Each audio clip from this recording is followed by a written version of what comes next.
Hello everyone in Facebook world and YouTube world and wherever else you might see this video or replay. You know what, you guys?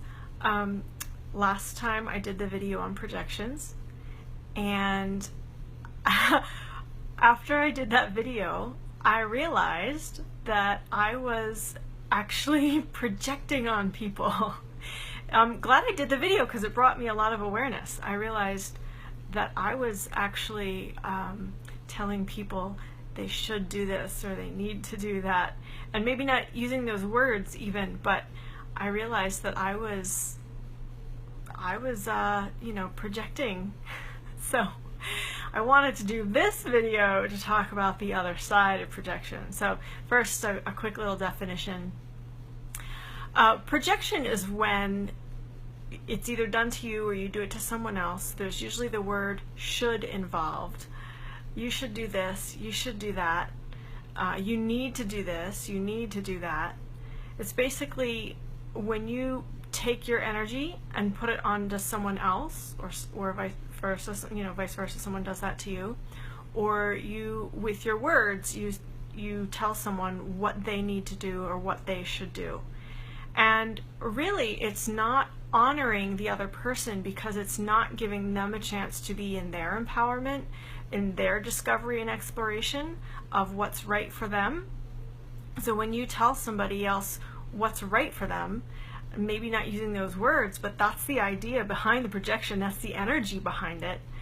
When you tell somebody you should do this or you should do that, you are inserting your knowledge, your what you know, and it may be true for you, but that doesn't make it true for another person.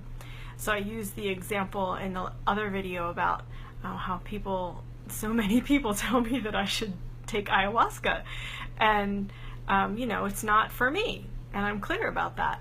But because it helped them, they're excited about it, and it's not anything malicious or anything that they're, doing to, disempower me or anything like that. They're doing it out of the goodness of their heart, out of what they think might benefit me.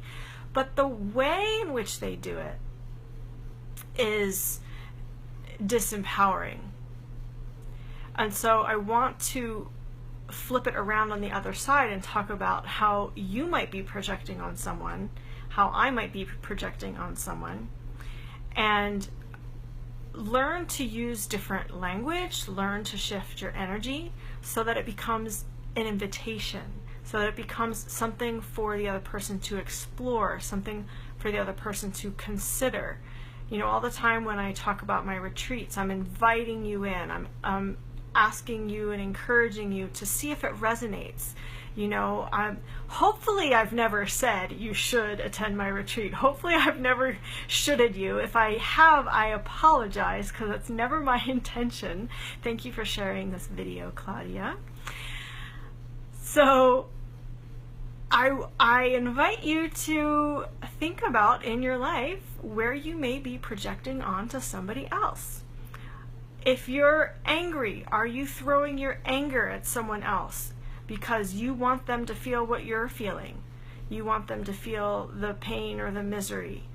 If you are sad, are you pushing that onto someone else because it's too hard for you to feel all the sadness within your own being, everything that you need to feel for yourself? That's one way of projecting. Are you using your words? Are you telling people you should do this, or you need to do this? There are many different ways that we project on people, and it was funny because after I did the last video, I said something to Max, and I was like, Max, you should, and I stopped myself mid-sentence. I was like, oh my goodness, I just projected all over you. So it's something to consider, because ultimately we as light workers want to be empowering others to be in their truth, to explore what's true for them. Even if it's true for you, it doesn't mean it's true for them. We want to offer the opportunity and the invitation for others to explore, for others to see, inside themselves instead of taking your word for it. That's the ultimate empowerment. When I work with clients and with my master creators in the Creation Temple, it's not here I'm some spiritual guru telling you what to do. It's always, okay, what does your heart have to say about this? Does this resonate with you? How does this feel for you? Feel into it. And that is a way of giving the other person on the receiving end an opportunity to empower themselves. So let's just take an example. Instead of saying to somebody, you should do this, change the language, change the energy of it, and instead say, you know, I have something that really helped me that you might want to consider. And, you know, explain what it is and say, you know, feel into that. Does that feel like that resonates for you? And that gives them an opportunity to tune into their energy, to tune into their own heart, their own spirit, to see if it's right for them. Another thing you can do is use the words, and I do this all the time, use the words, I invite you. So instead of saying, you should do this, it opens it up. It's an invitation. It feels so much better on the receiving end. Just, you know, just try it. Like if I say, you guys, you should really come to my retreat. It's amazing. It's powerful. You're going to transform yourselves. You should be there. Versus, oh my goodness, you guys, I invite you to feel into whether or not my retreat resonates for you or not. When you go to the retreat page, creationtemple.com/retreat, and you look at the words and you feel the vibration of the page and you watch the video, does it call to you? Does it feel like something you want to do? Feel into it and make an empowered decision for yourself. And you can feel how much different that is. Okay, someone has a question. Is it only possible not to project? Our eyes are as much holographic projectors as receptors. Yeah, so what I'm talking about is the negative side of projection, right? When you say to somebody, you should do this, or you need to do this, and it's like imposing your energy, your belief systems onto somebody. That's very different than, you know, what we know as a holographic projection, or what our eyes project and see the hologram. You know, it's a very different thing that I'm talking about. Great question, though. Thank you for asking that. If anyone else has any questions, go ahead and put those in the comments below. And that actually brings up a good point I do want to highlight. The positive side of projection, right? So my goal is to get myself to the point where I'm emanating love and light. And in a way, that's a form of projection. Now, I'm not forcing it onto anyone, because, you know, that's not love, obviously. I'm not inserting it into their field, because that's a violation of their space. But to always, my goal is to, in every moment, be emanating that from my being, and like projecting that out for anyone who wants to receive it. So that, again, is very different than, you know, forcing it on someone. But there can be a positive side to projection when you're embodying, you know, a certain energy, joy, love, whatever it is, and it's just emanating from you. In a way, you know, your being is projecting that out. So that's something to consider. But I'm curious if you guys have any questions about what I'm sharing so far. I know some of you guys just joined, so you might not have heard the whole spiel, and that's okay. Basically, I am extending an invitation for you to observe yourself, observe your language, observe the energy behind what you share with people. Are you trying to get people to see things your way? That's projection.